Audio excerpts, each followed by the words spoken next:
Hello, fifth graders. It's Mrs. Coulter with your GATE assignment for the week of September 28th. It is called Get to the Point. Today you will be reading a scatter plot to help you answer questions. You will also be provided clues to help find the correct answers. Let's look at an example.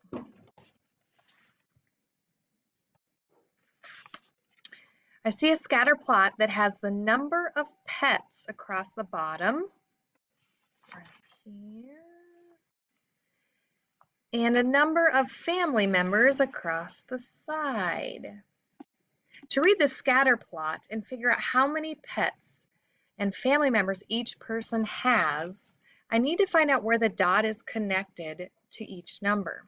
For example, A is located at 2 family members and 1 pet. 2 family members, 1 pet.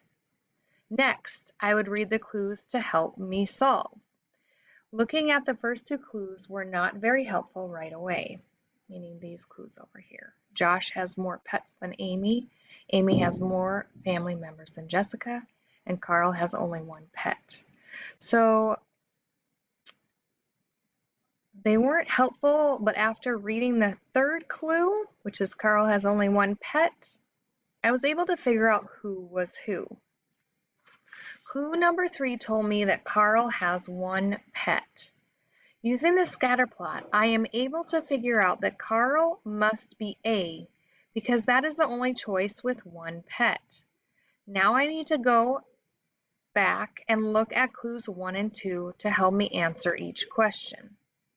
Clue number 2 tells me that Amy has more family members than Jessica.